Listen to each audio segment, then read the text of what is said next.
Hello and welcome to the Grassroots Coachcast. I'm one of your hosts, Dave. And I'm Ben. We're delighted you've joined us for our premiere episode, episode 1. And today we're going to talk to you about why we've decided to create this podcast, how we got involved in grassroots coaching, and also how you could get involved.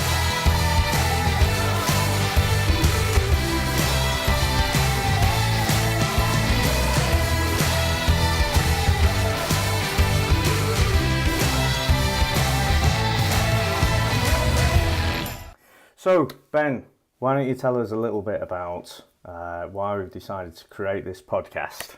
Well, for me, I think it's I'm kind of new to the coaching game, and I think we both are. But it's something that I'm really invested in and really enjoying. And for me, I just want to learn as much as I can from other people, I guess. I've got my own thoughts and ways that I want my team to play, and I've got an under-10s boys team. And at the same time as keeping it simple, you know, playing good football, teaching them good habits, there's also things in terms of how to manage the boys at an individual level, not just on the football side, but just dealing with different personalities and the way they interact with each other, the way they interact with me, the way they interact on the pitch together. And I don't have all the answers. I just want to learn as much as I can from other people. And the more we can kind of progress this and learn from each other, because obviously you've got a girls team of a similar age, and just the sort of different dynamics, I guess, from a girls team and a boys team, how we deal with them from the point of view that they're different sexes. And, you know, I watch girls football. My daughter plays for an under-11s team, and it's interesting watching how they play, because I think they play slightly differently to the boys team. It's a bit less frantic, it's a bit more thoughtful, and it's just really just taking as much from other people and other views and that kind of thing, really, to try and help my own coaching, and just getting the best out of the boys, really, and just getting the most out of being a coach, really. I guess it's probably a similar thing for you, I would think. Yeah, so I think you're a little bit further on the journey than I am. I started really this in this last year, so I've always had an interest in the coaching side, but the idea of coaching and dare I say controlling a big group of boys or girls slightly terrified me a little bit. And then it was basically the coach from my daughter's team who just reached out in the summer and just said, why don't you help out? Because when, you know, the opportunity was there to kind of help out a bit, you know, setting cones up and whatever, quite happy to help out there. So yeah, he probably provided that catalyst. And also what had prepped me a little bit was hearing some of your stories about the good and the bad of coaching the various teams, and definitely the highs and the lows. And so that intrigued me a little bit to get involved as well. Yeah, it's interesting. I kind of got involved in a similar way, because my lad, I started at Little League, really. My lad played. I took him down when he was about 5. He'd never shown any interest in football at all. And he's a bit of a, I wouldn't say natural, but he used to love flying into tackles and all this kind of stuff. And he actually got Player of the Year in his first year, which was a bit of a surprise. After that, he carried on playing. Then I think in his 3rd year, I think his manager left, and everyone was like, "Oh, Ben, why don't you do it? Why don't you do it?" And I thought, "Oh yeah, I quite fancy that." And it was only a Little League on a Sunday kind of setup, but I think I got the bug straight away. It's kind of, I found it quite addictive, and it's I don't know. I love that, and it sounds a bit daft, but even for a Sunday under 8s, 9s as it was then, you get those, you know, match day butterflies, and you're thinking all week about the game, and that sounds daft because it's a bunch of 8, 9-year-olds, but you're kind of thinking, oh right, how am I going to get them to play? What should I get them to do? How should they do this? How should they do that? And I got completely hooked, and I did that for a couple of years, and then we were kind of looking for getting Elijah, my lad, out of Little League, and because he'd kind of outgrown it a bit, same as a few of the other members of the team. I'm trying to find him a club, and then just by coincidence, I've got a friend who has got an under-8s team at our local club, Carshalton Athletic, and he phoned me up one day and said, "Oh, they're looking for another under-10s coach. You know, I've mentioned your name." So I phoned the owner straight away, and he was like, "Oh, yeah, we're looking for under-10s managers." So I was like, "Oh, great," you know. And he said, "You know, what's your experience? This, that, and the other." And I said, "Well, I haven't got any coaching badges. I'm very keen." And he said, "You know, we'll pay for you to do your badges." He said, "Have you got any players?" I said, "Yeah, I've got probably 5, 6 that I could bring who I think are ready to go and play in a Sunday league, which is a better standard." And it kind of went from there, really. So I was kind of attracted to the prospect of putting my own team together rather than having. I think at Little League, it's a case of if you're interested, you get a place in a team, and obviously you've got different abilities, and that got frustrating after a while. People turning up because they were probably pushed into it and not because they wanted to be there. But yeah, Yeah. the idea of putting your own team together, picking players that I wanted was really attractive, and it's kind of gone from there, really. Yeah. I don't know what, you know, your setup is a similar kind of club feel, I guess. So it's probably a similar thing. Yeah, I think from what we've spoken about, the facilities at the sort of grassroots club that I'm at, compared to when I was a kid, are absolutely out of this world. But the club is set up around kind of an inclusive culture. Yeah, So if you got people sort of not really turning up, then they wouldn't necessarily get booted off the team or anything. But I don't think we're quite lucky at the moment. I mean, we do try and make the games, the training sessions and everything fun. So we've got quite a high turnout when the games come along, at least. So yeah, it probably we're a little bit further down the curve, maybe.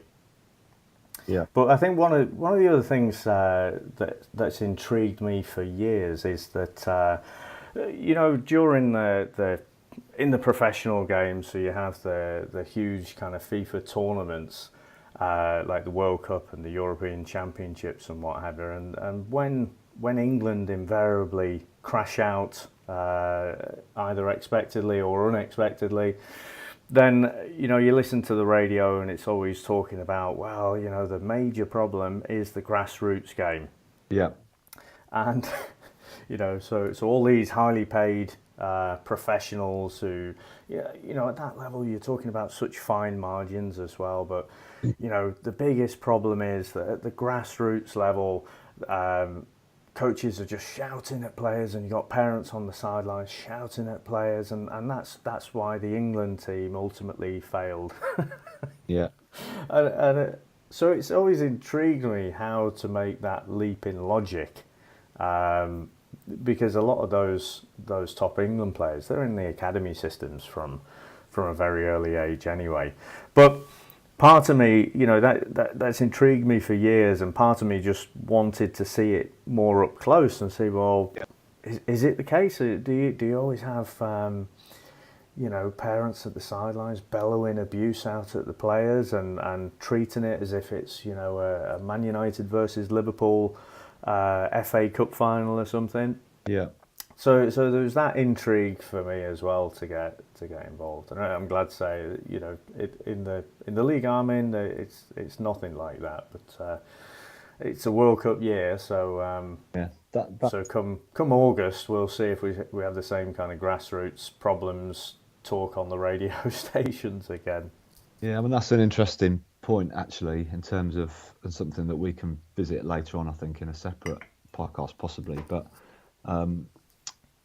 the competitive football at this age, should it be competitive? Should it not be? What's the best way to develop players? And I think, interestingly, the little league team I managed, that was competitive, and they published league results, which is quite rare. You don't tend to get teams at 8, 9, 10 with league results published. It's all kind of friendly games and development games and stuff. And the team I manage now, all that we have, they're called league games, but the results aren't published. So only the league organisers see the results. So it's kind of non-competitive, I suppose, in that sense. And I've noticed more doing this that at a club, an organised club on at a Sunday level, the spectators they tend to be a lot better behaved, and I don't know if that's because there's not a league table and it's not all tribal and competitive. And I found at little league level, with the league tables and everything published, some of the stuff that happened on the touchline is pretty incredible. 8, 9, 10-year-olds to see, parents arguing and seeing, punches thrown, Really? unbelievably, yeah. And it's, So what? I think also it's not as well organised at a little league level. You're just all down a park playing on 5 or 6 pitches, and there's not. I mean, we have marshals at every game. You're playing it within a club environment, so there's a lot of people who won't tolerate any of that sort of stuff within the club who are there on match days. But Yeah. I've often thought, is that because it's a league format and people want to win the league that desperately, or is it just because you're paying a lot more money to be part of the club setup? And I don't know, maybe you attract different types of parents. I don't know. It's just an interesting thing to think about in terms of the Yeah. grassroots and how you nurture players, and should they be playing competitively at that age? I don't know. It's an interesting debate, I think. But Yeah, so we should definitely touch on that a little bit more, like you say, in another podcast, I think. So why don't we talk a little bit about how we know each other? Because it's been quite a few years now, and I was actually racking my brains trying to think it must be. how many years. It must be. Well, it's probably more decades than we'd like. I think, yeah, over 20 years. Because when did we left? Well, we met at university, didn't we? And That's right. Yeah. we left in '98. Wow, 20 years ago. So it must be 21, 22 years, I would think. Yeah. Scary. Old man radio. Yeah. Um, But we've had a bit of a bond over love of Liverpool, I guess, is probably one of the main things that sort of kept us in touch, because we don't live that near to each other. But I guess being big Liverpool fans, it's always good to sort of, constantly message each other, vent your spleen when you're annoyed, and send celebratory messages to each other when we're scoring goals and stuff. But So I was trying to think, and I genuinely couldn't remember, because I mean, for some people who are listening, they might not even kind of remember a time before Facebook. yeah, So 20 years ago there was an internet, but things like Facebook weren't really around then. no. I was trying to remember how do we get back in contact? I seem to remember vaguely that you got my number from somewhere, and you sent me a text or something. This is when I can't remember how you got my number, but I remember asking you, and you told me, but I can't for the life of me remember where you got it from. You must have seen a mutual uni friend somewhere or something, possibly. That's the only thing I can think of. Yeah. But I remember out of the blue you messaged me, and it was kind of like we hadn't spoken for a couple of years. Remember me from uni sort of thing, and it kind of went from there, I think. It must have been match related, mustn't it? Yeah, It must have been something to do with I think you did football. start it with a Liverpool reference. Like you still support Liverpool, so I don't know, something like that. And it's like, oh yeah. Yeah, it was. I'm pretty sure that was how it was. Interesting, because now you just connect on Facebook, and then you don't lose touch with anyone. But yeah, for those younger listeners, yeah, you used to have to try and find somebody's phone number off the beat and actually phone them. You couldn't use social media. Well, there was text messaging by the sounds of it, which so is probably as advanced as it got back then. Yeah. Yeah, we didn't have to use Ravens or anything like that. Yeah. It'd be interesting trying to explain this one to the kids. What do you mean? No Facebook? No. But it's that common. It's that common. Internet. Yeah, it's that common thing, isn't it? It's football, and you can bond with somebody very easily over football. And then we've been to gigs, and we'll go to a gig soon, and that kind of thing. So yeah, it's all good. It all just goes from there. And the fact that we've actually got more in common than we probably first thought, and There you go. And I'm trying to think now. So we left uni in '98. Yep. It was 2 or 3 years after. Yep. That would have been around about that treble season, wouldn't it? So Yeah, we probably weren't even in contact then. I wouldn't have thought. I can't remember that far back. But yeah, I think it might have been after that. So even when we won the Champions League, possibly not even then. Maybe I don't know. I don't know. Maybe we were. Can't check my yeah, phone to go that far back. I'm not sure, but even in the last 20 years, we've probably seen each other. What? Or Yeah, I was going to say a handful of times, yeah, but we probably email and communicate at least on a weekly basis, and then usually transfer window. Well, yeah, I usually try and stop myself yeah, writing too much. Oh, I've just seen someone else linked. yeah, yeah. Yeah, isn't it? So, So when do you remember actually getting into football? In fact. I remember it probably a similar time to you. I remember very. I think the first football match I ever watched was Everton against Man United in the '85 Cup final at my Hmm. grand's. It was that one where Kevin Moran got sent off, and I think he was the first person to ever get sent off in a cup final. Yep. Then Norman Whiteside scored that brilliant curler in injury extra time. And Man Hmm. United won it. Big Ron was in charge, and that was the first game I watched, and it was the first time I'd ever actually got interested in football. And then I also watched probably not the greatest game to watch, but I watched the Juventus Heysel disaster cup final, Hmm. European Cup final. Um, and that's that. Weirdly, I mean, I was too young to appreciate everything that had happened around that and all the horrible tragedy. But that was the first time I'd really, for some reason, I started supporting Liverpool after that game. And it wasn't even because they were in the final, because I had no concept about what that game was or meant, because I was too young. But I sort of latched on to Kenny Dalglish for some reason. I really liked him. Hmm. But I don't know what, I can't even remember why that was. Maybe it was just the way he looked or something. I don't know. But after that, I found out. Then I realised he played for Liverpool, and I just started supporting them from there. I only Yeah. found out later my gran was actually a Scouser. I didn't realise that until after she died, actually. So it's kind of in the All blood, right. loosely, which I do tell people when they say, "Well, you're from Coventry." Um, but yes, it was the 85, 86 season when we won the double. So what a great introduction into football. And you think, Yeah. and of course, you get lulled into oh, you're always going to win trophies and all that. And sadly, it's not like that, as we well know. But I think we've discussed before. It's similar time for you, wasn't it? 85, 6.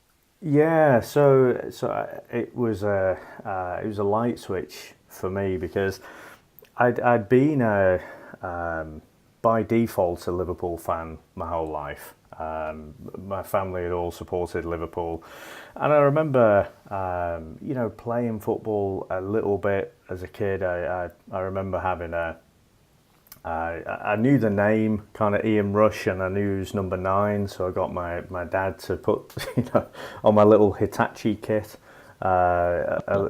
with black tape, a number 9 on the back.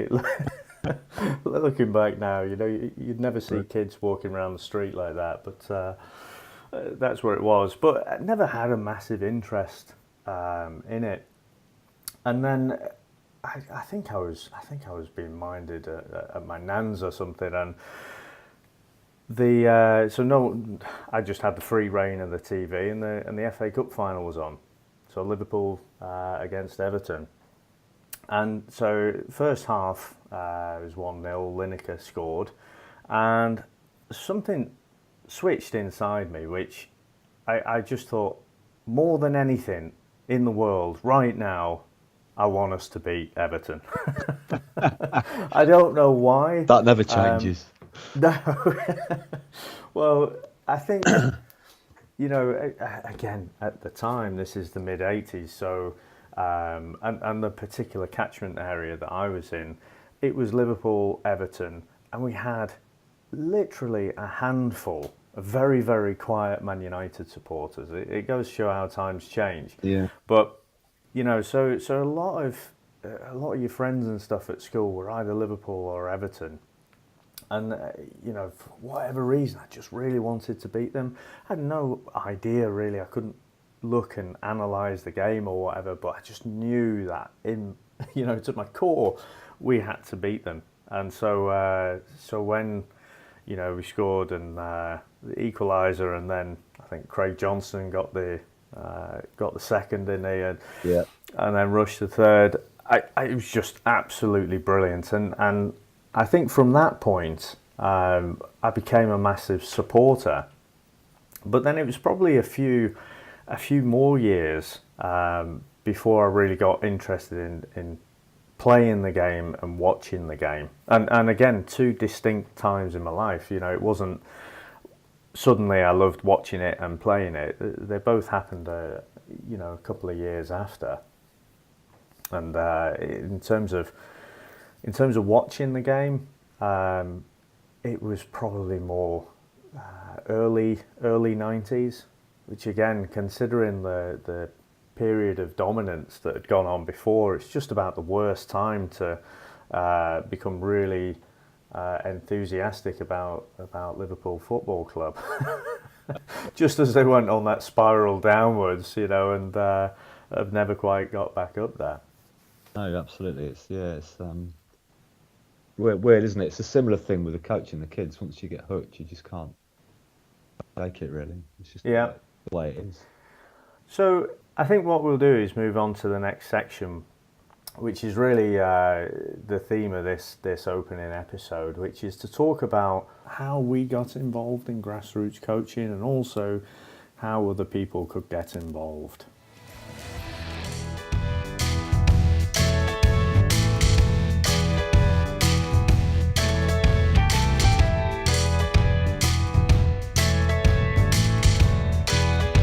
Okay, so we've spoke about you and I just ended up getting dragged into it or falling into it, really. But from that initial point of someone saying, couldn't you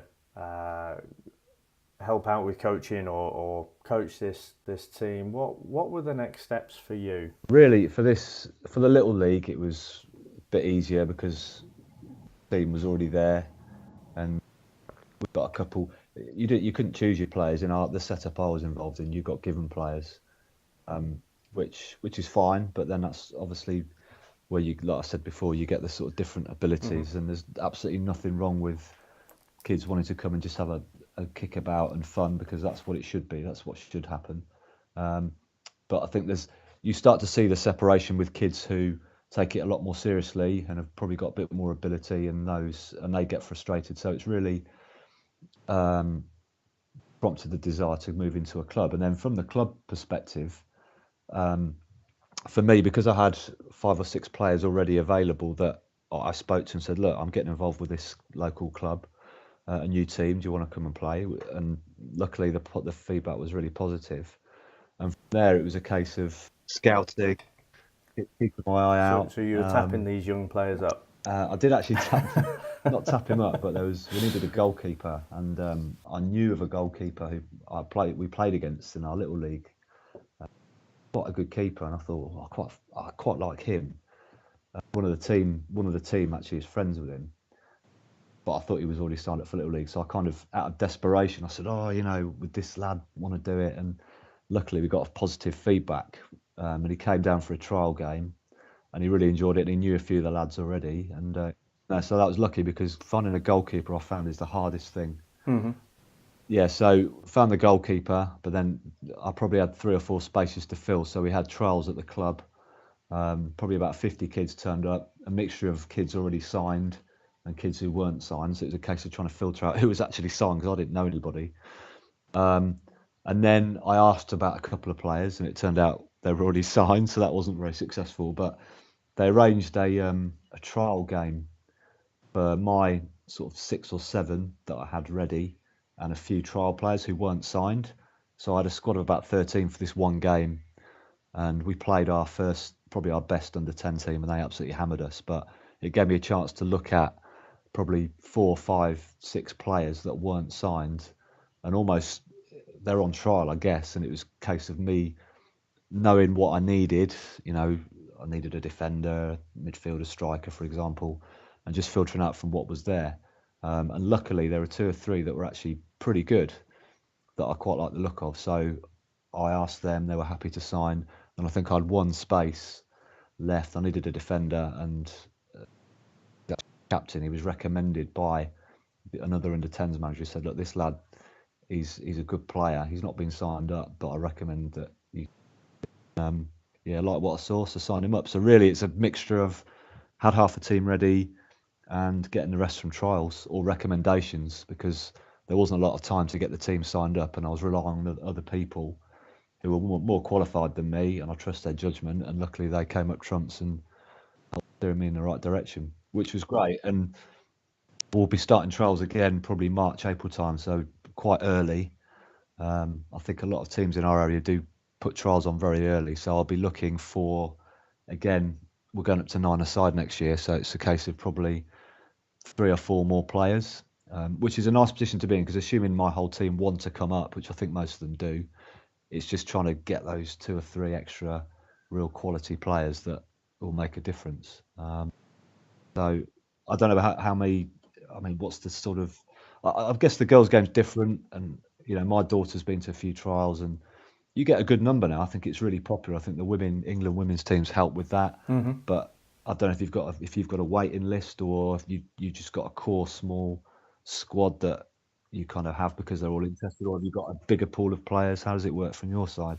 Well, so the first thing is my jaw nearly dropped when you said you had 50 players turning up for trials. I guess Yeah, that's not it, all unsigned. That's a lot of they mix it with a lot of players who are already signed. So it's not 50 kids who've got no club. A lot of them are already at the club, but they just want to. They like mixing in the trialists with the signed up players just to see, right, just to okay. see how they do because it's a good barometer, which I think is quite a good thing to do. So yeah, rather than just 50 kids who could all be a similar level and you can't really pick anybody out. But if you put them against established players who are going to You've be at got a the club standard to already, measure you can. against, Oh haven't you? yeah, yeah, exactly, absolutely, exactly. So I, I'll I want to talk a little bit in a bit about some of the minimum criteria you need to get involved and help out there. But with our particular team, um, we started off well. Actually, so my daughter showed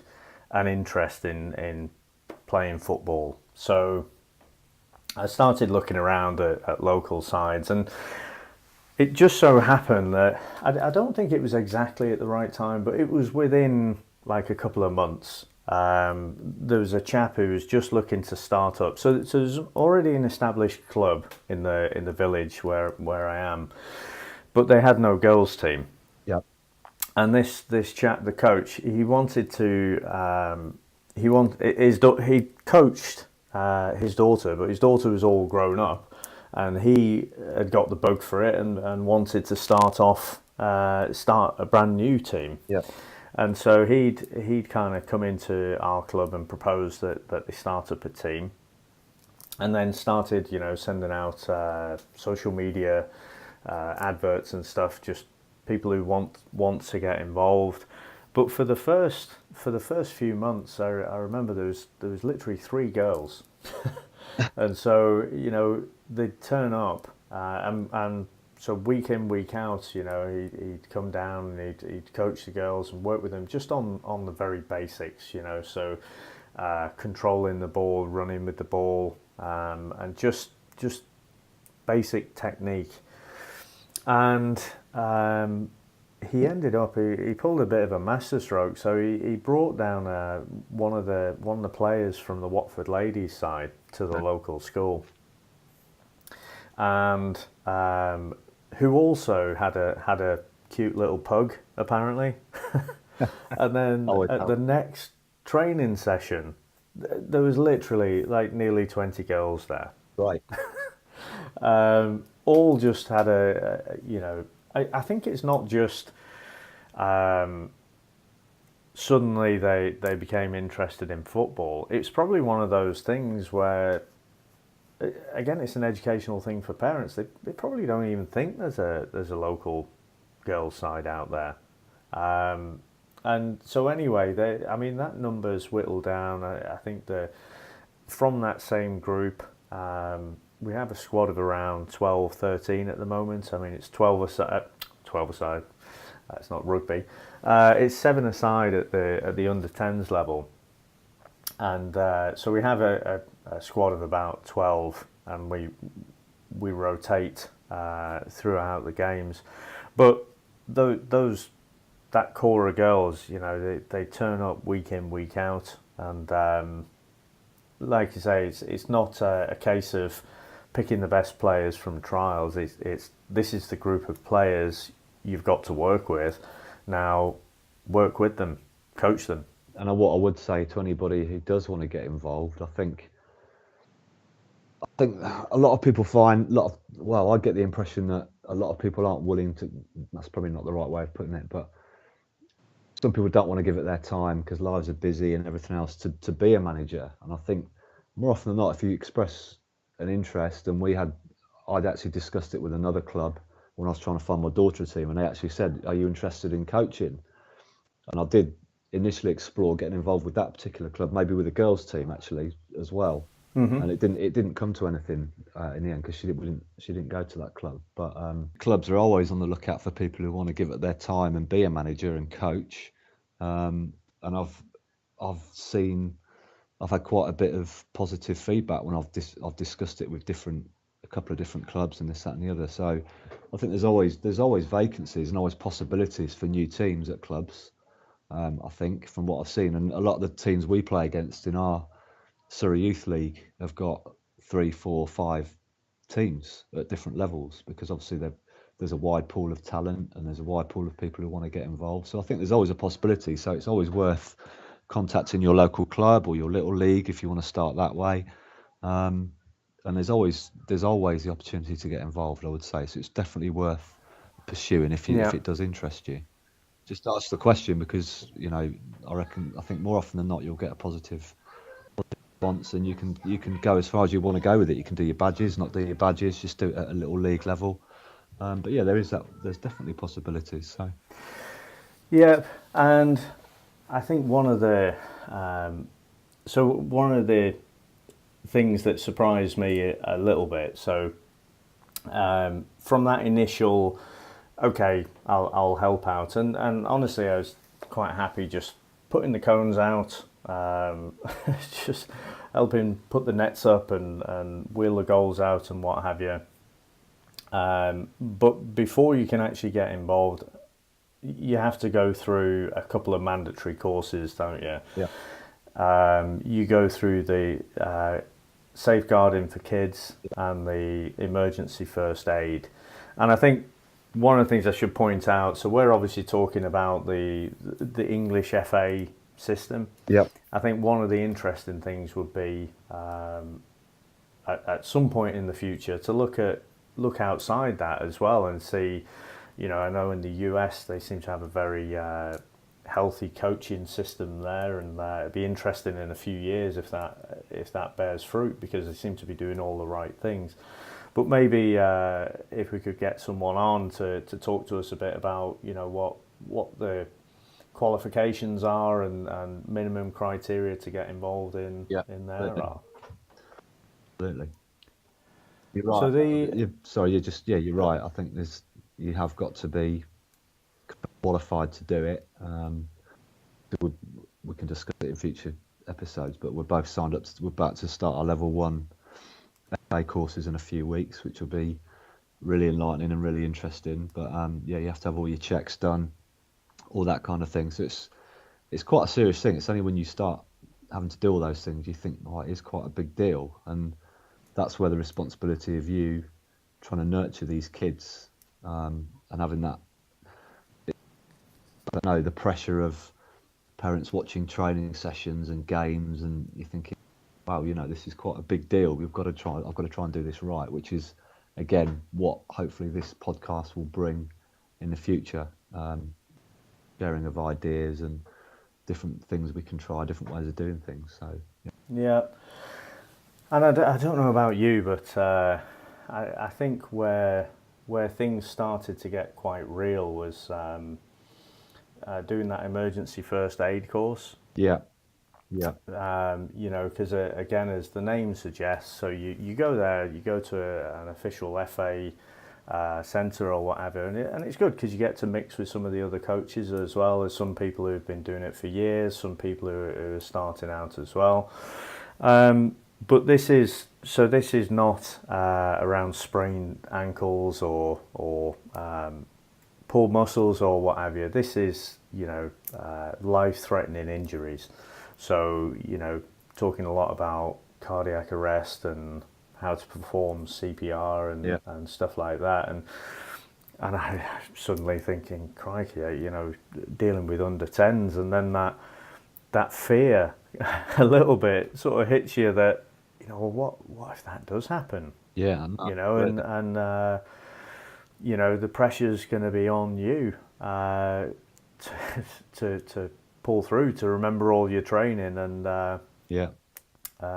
put it into action. So yeah, it sort of got a bit real there, but then you sort of think, well, or I certainly thought, well, if you're not trained and you're not there, well, that's not particularly going to end up in a good place either. So No, absolutely. It's a similar thing for the safeguarding children. That's when it probably hit me more that, I mean, actually the first aid is coming up for me. I haven't actually done that part yet, but safeguarding children was a real massive eye opener. That's when it got real for me. And I thought, wow, this is a huge responsibility that you've sort of taken on. It's not just turn up on a Sunday for a couple of hours, have a kick about, whatever it is. These kids, there could be anything going on, and you've also got to protect yourself as well, and not leave yeah, yourself open to any situations that could leave you vulnerable. So yeah, there's a lot to it. And I think I would say to anybody, to if you do want to get involved, you've got to be prepared for that. You've got to be willing to, throw yourself into it and accept that responsibility that comes with it. But it's so rewarding that any kind of worries you have are just outweighed by the enjoyment of doing it, really. I'm sure it's the same for you. I mean, you're probably the same as me. When you get involved, you probably just want to do more than you probably did to start with, like you say, putting out the cones and stuff. But you probably can't help yourself getting involved and throwing yourself into it on the touchline and coaching the kids and all this sort of stuff. It just all becomes all encompassing, really. That's how I found it, and it's probably the same for you, Dave, as well, I would think. yeah. I mean, it's you as you go through life, you're always learning a little bit more about yourself, or else, or hopefully you are, or else life would be quite boring. But it's taken me a little bit by surprise just how emotionally invested I have become. Yep, spot on. Absolutely. We had our first penalty shootout a few weeks ago, and as you mentioned before, at this under 10s level, it's not really competitive as such, or they don't publish the league tables and some of the results. It's about developing players, promoting the enjoyment of the game. And so the rational part of my brain is constantly reminding myself about that. But when we were in the middle of this penalty shootout, it went right to the full five, and we were lucky enough to pop in the winner. My outer self was trying to, or desperately trying to appear calm, but my inner self was bouncing up and down, as if we just won the cup final, for the World Cup or something. It was, and at the end of it, a couple of hours after, when you come down, I was exhausted, and then I have to keep reminding myself, this is an under 10s game. Yeah, no, absolutely. I was just saying, I mean, we got knocked out of the cup last week, so it is one of those games that is a competitive game, if you like. They're the only games that will be. And we lost to a team 2 divisions below us on a pudding of a pitch, small pitch as well, and we couldn't really, without making excuses, we couldn't play our football and everything else, and we were unlucky on the day. But the devastation afterwards, it was quite heartbreaking. You got kids walking off crying, and you feel kind of responsible for it. But you've got to get over that. It's only a game. You've got to tell them, and of course they forget about it 10 minutes later. But Yeah, it does kind of ruin your whole day. It ruined my whole day going out of that Only the cup. day? A few days after as well. I kept thinking about it all week, and it sounds. I've said before, it sounds daft because you see Premier League managers going, "Oh, I can't sleep after we've lost a game," and it ruins your whole week. And you can kind of relate to it when you do, even at this level, coaching a team, because you feel responsible, and it's like you feel like it's your fault you've lost. Because what could I have done right? What didn't we work on in training? And it's all part of the learning process, and that's what I really enjoy about it. And what I get a lot out of when it doesn't go well, you then think, right, I find it easier to plan then because I think, right, we didn't do this well, we didn't do that well. So that forms the basis of your next training session. And that's so satisfying when you then put that into training and then you see the team respond to it the next game and they take on board what you said. And that's the biggest buzz for me in doing it, really. So, yeah, you do. It is an emotional roller coaster, as I kind of, which is, if it wasn't, I probably wouldn't do it. I don't think, because I Yeah. don't think you wouldn't have that buzz which you get from it, and it's great. It's a fantastic thing. Yeah. So I guess if we were to try and sum up, if someone is looking to get involved, so I think the first thing is obviously an enthusiasm to do it. Yeah, I think you mentioned about just reach out to your local clubs. If you've got a son or daughter who's there in a club, just speak to the coaches there about getting helping out, or if they're not, and you still want to get involved in the coaching side, then just speak to the local yeah. clubs. Just email your club, phone your club. Also, a lot of clubs will put trials on March, April, May, June time. Just take your son or daughter down there, and just speak to the coach and say, how do I get involved? And worst comes to worst, they'll point you in the right direction. They'll recommend you go somewhere else, or they'll give you a name, and you can take it from there. There's always means to get into it, so it's important that you just ask those questions and yeah, just look for the opportunities when they're there because there's always some there. I think.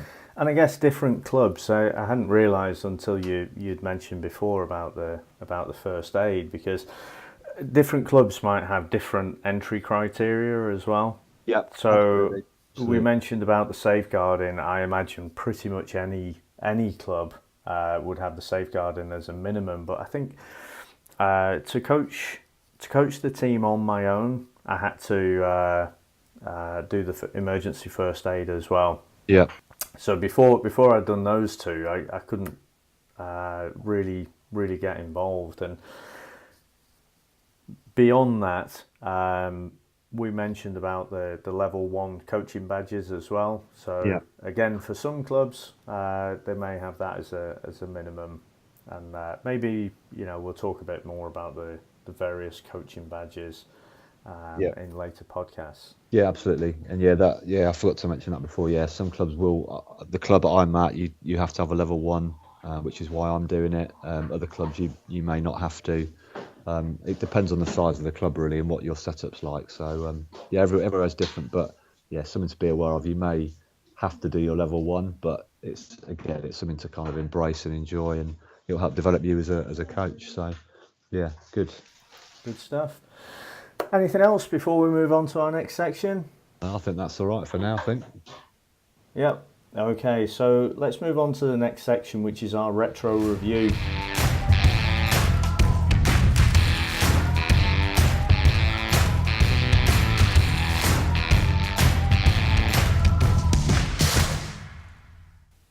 So what we wanted to do in this section is to look at either a player, a particular team, maybe just a move from years gone by. We'll talk a little bit about that and maybe indulge a little bit about the influence that team, player or move had on the game, and how you could bring that into your own coaching session and your own coaching philosophy. So today we're going to talk a little bit about a player called Alan Hansen, which again is going to be a generational thing. So for Ben and I, this is a player. For a certain generation, this will be a TV pundit, and for another generation, it will probably be who the hell's that? So Ben, why don't you tell me a little bit about Alan Hansen and what kind of player he was? We're going to focus on the player as opposed to the pundit, I think. Yeah, he was an unbelievable player. He was probably one of my favourite players when I first got into football. He was at that time he was probably in the veteran stage, I would say, probably early mid 30s. But he was for those who don't remember him, he was a Scottish centre half. They called him in those days, and he was a bit. He sort of broke the mould a bit for centre halves because you kind of think of them as being big bruisers, you know, who like getting stuck in and everything. But he was very, very cultured. He was unflappable on the ball. He was so calm on the ball. And whenever I watched him play, I always felt like, yeah, we'll probably win this game because Alan Hansen's playing because he's just so calm. I keep saying that word, but I can't put it into words unless you saw him play. He was very good on the ball. He used to walk the ball out of defence. Not the quickest, but very silky, almost an artist in the way he played. He just controlled the ball so well. He used the ball well. I don't think I ever used to see him panic and boot the ball out for a throw in. He was just very, very good. He could build from the back. He'd dribble into midfield.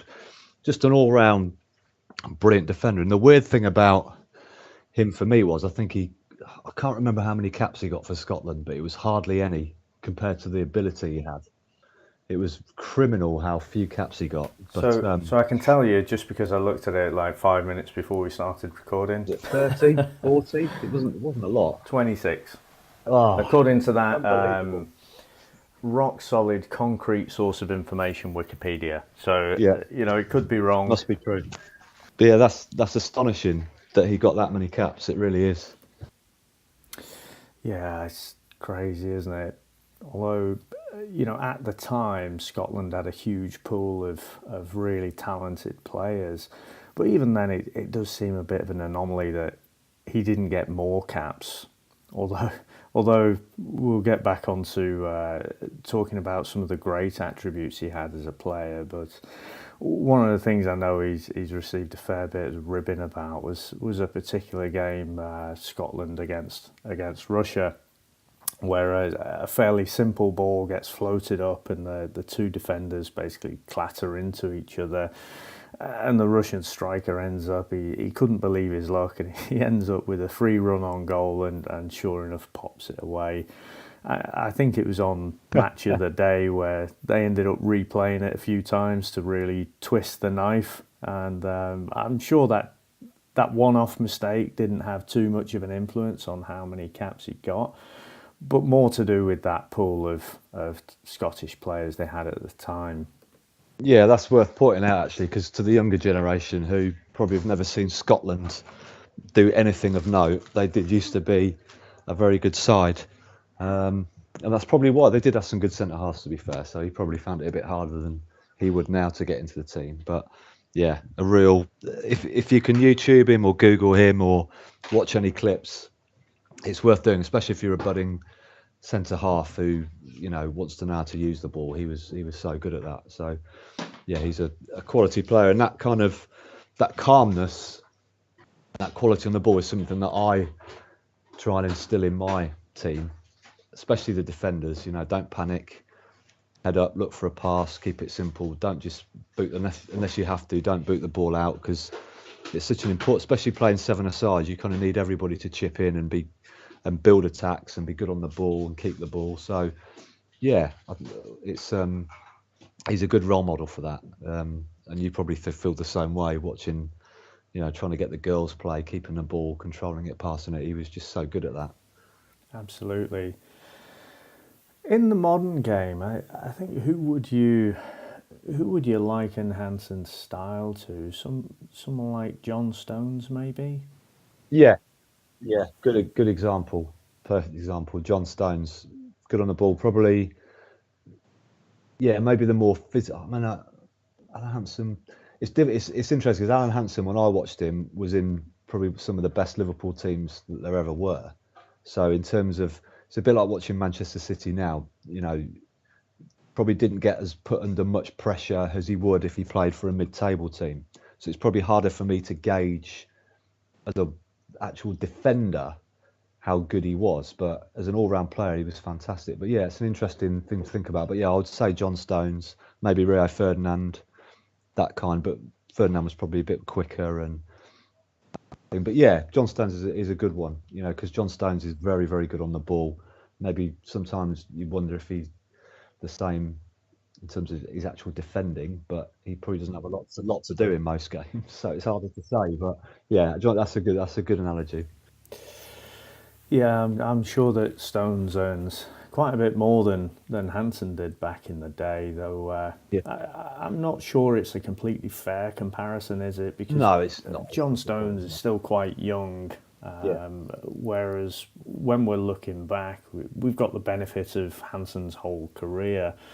I'm not sure Stones is at the level that yeah, Hansen was, but he's still very young and got his whole career ahead of him. I'm sure if you asked people who watched a lot of football in the 80s, they'd be hard pushed to name a better ball playing centre back than Alan Hansen. absolutely. And I think especially back then, the game probably wasn't as cultured, I suppose, as it is now. It was a bit, I don't know. My memories of it are obviously teams played good football, but maybe not. I think defenders defended. Now there's a real trend. Defenders have got to be good from the back and good on the ball. And I think back then he was a bit unique in that he was like that, but not a lot of other defenders were. I don't remember, to be honest. So, Yeah.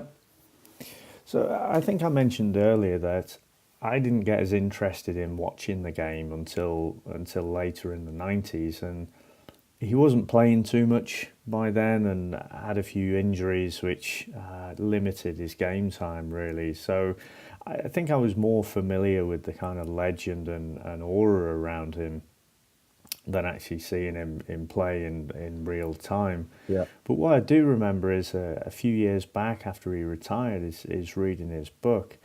And the thing that jumped right. out at me was that he actually started off as a midfielder. Which makes sense actually. And it's funny you mentioned Rio Ferdinand earlier. I'm sure Rio Ferdinand started off as either a midfielder or a forward. I think you're right. I think he did. And so I think for whatever reason, someone spotted something in their game which really lends them to moving further back on the pitch. And I'm sure it's more than just being tall in both cases. Yeah. But I think what's interesting as well that when I played the game and I still play occasionally now, I really prefer to play at the back so I can see all the play in front of me. I can see what's going on, and that's where I'm comfortable. And if I get up into midfield and up front is a no-go zone for me, but if I'm in midfield, my brain just can't really comprehend where all the players are coming from, and hats off to the people who can do that. Yeah. But it must be a lot easier if you're able to play that central midfield role. It must be a little bit easier to then step back and see all the play in front of you. Yeah, I guess you're probably right. Actually, I used to play. I used to be a right back when I played, and then when I was a bit older, I played as a striker. But yeah, I was probably a bit more old school. I used to just get the ball and thump it down the line. I didn't really try and play it around too much. But I think if I played now, I would try and be a bit more cultured. But I was never good enough, really. So yeah, hopefully I'll be a better coach. Yeah, I think I was mostly left back in the changing rooms, as the Yeah. saying goes. But I do think that having your own limitations and being aware of them and thinking about them does give you an appreciation of how to approach coaching as well. I do remember that one of the pieces of advice I had when I was probably somewhere between 10 and 12, maybe younger than that, long time ago now. But someone actually said to me, well, as soon as you get the ball, look to pass it. Because if you don't get caught with the ball, you can't be the one held to account and look pretty daft when we lose the ball. Yeah. And that well-intentioned piece of advice has stayed with me for throughout my life. And again, it's embedded on my psyche. And even though I try and ignore that, it's still there. And I think when you receive advice, it can only be a very small piece, but then it does have a big influence on you if you're receptive to having that advice at the time. Yeah. So when I get the ball, I'm not looking to go off dribbling or do anything. I just Yeah. looking to play a safe pass. Occasionally, it'll all go to my head, and I'll try a long raking pass. If that doesn't come off, then my next pass is a really safe one, a Yeah. nice short pass, uh, probably sideways or backwards. But I think that's really more around my kind of coping strategy as a player, and influenced by that early development. Yeah. The impact that's had on me as a in terms of my coaching philosophy is to make sure the kids know, it's okay to lose the ball, Yeah. and really it's more emphasizing being comfortable on the ball, having that calmness Yeah. that we keep referring back to, and just starting off there. There's plenty of time to work on that passing and position and everything. But I really want to make sure the people I coach have that comfort on the ball. No, it's interesting actually, because what is that? This is what we can explore. What is the right thing to do? Is it to encourage a bit of individuality? Is it to, like you said, as soon as you get it, pass it? That's the thing I find the hardest thing when I'm coaching, because obviously you always get the kids who over dribble, who don't pass it when they should pass it. They don't get their head up, and it's kind of trying to get that balance right between when you should pass, when you should dribble, because I don't want them to not be individual and express themselves, because some of them are really good at doing that. But also, it's all the hardest thing I think is at that age as well is decision making. What to do with the ball, when to do it, and you can coach it to a certain point, but ultimately they've got to make the decision in their own heads. Right, have I got a guy on I should pass to? What's the scenario? Have I got a defender in front of me? Is it an angle? Can I drive past him? Can I get past him or not? Should I pass it? And that's what I try and focus on as well, but it's very difficult, and that's probably the hardest thing that I'm finding as a coach in my initial level. And that's again something that I'm hoping that discussing it with other people, finding a good way, different ways of getting out of them would be really beneficial. And I'm sure it's the same for you as well. Yeah, absolutely. I mean that decision making is absolutely the hardest thing. Even at the top level, you see them making poor decisions at times. Yeah, I mean, even those guys.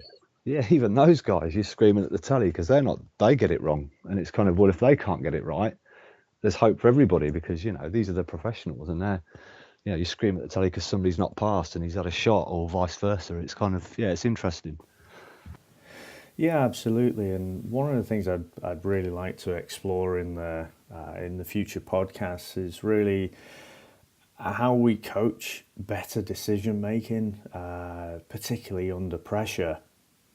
I mean, one of the ways I know that we're definitely not going to do that is by coaches and parents both on the sidelines shouting and screaming at the players, Yep, with conflicted absolutely. messages. I think if you're trying to solve problems, that's just ramps up the pressure on you. So how we actually do that in the future be really interesting.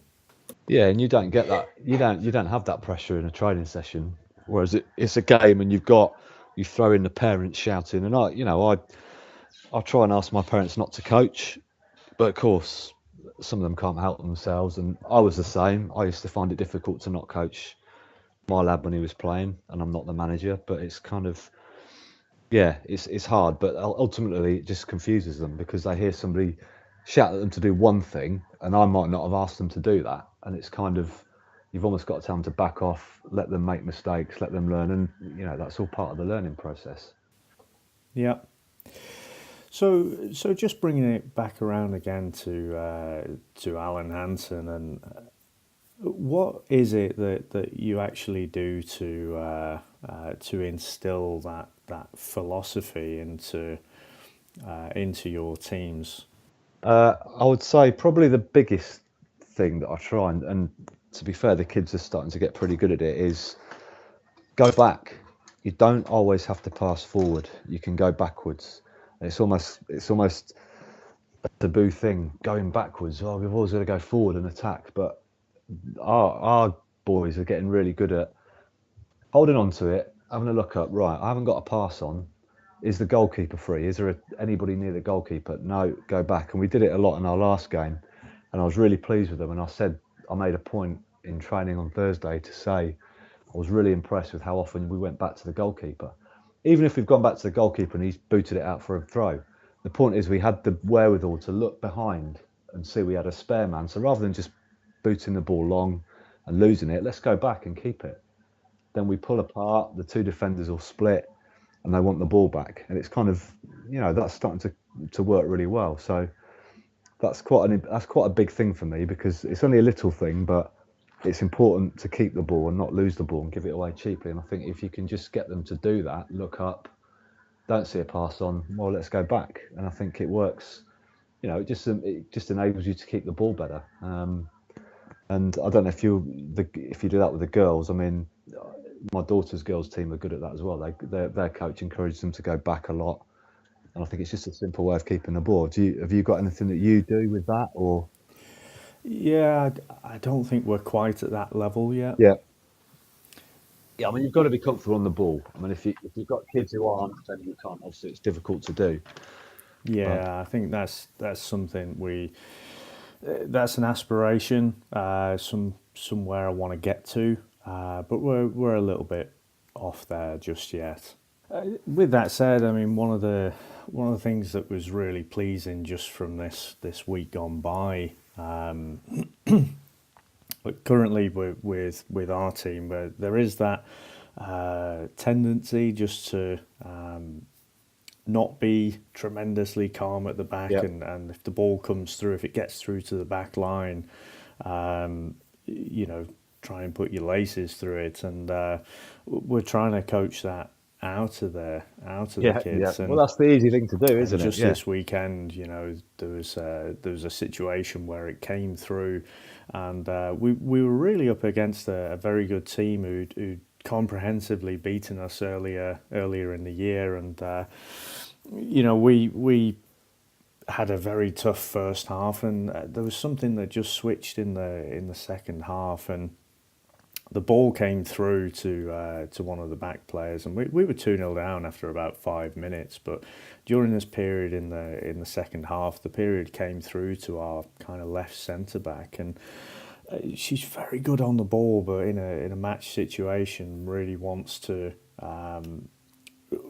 do the best for the team, and the best for the team is getting the ball down the other end of the pitch, and the ball came through to her, and I could see the cogwheels turning. I could see that thought process. So she was about to try and get the ball down to the other end of the pitch, and she just paused, had a look around. There was no one. There was no one closing her down. There was not a good pass on. So she brought it forward a little bit. The attacker moved to close her down, and then she played a lovely pass out to the left winger.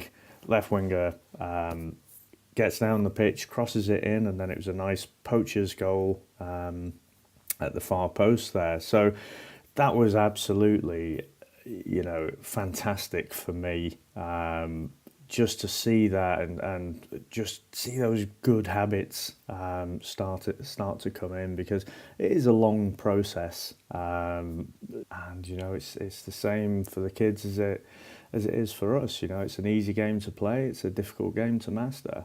yeah. No, absolutely. And I think that gives me as much satisfaction seeing a seeing something like that. A nice passing move involving the team. than scoring a goal in some ways, because it's what you're trying to get them to do, and you see them doing it and getting the good habits, and you think, yeah, great, and you get a real buzz from it, and that's part of the enjoyment for me. Not just winning or scoring a goal, it's seeing that development and seeing them take on board your ideas. You think, well, it's working. What we're trying to do is working bit by bit. Absolutely. So I think that's a good time to wrap it up there. You've been listening to the Grassroots Coachcast. If you'd like to get in touch with us, you can reach us at grassrootscoachcast@gmail.com. That's all one word, no underscores, no hyphens. grassrootscoachcast@gmail.com. You can also tweet us at grootscoachcast, and we'd love to hear from you. So if you've got any questions, if you have any comments, then drop us a line. Absolutely, yeah. Please feel free to do so. And like we said before, if you're interested in coaching, you can even ask us, or you can just go to your local club. But yeah, ask the question, and I'm sure something could come of it. Okay. Cheers, man. Cheers, Dave.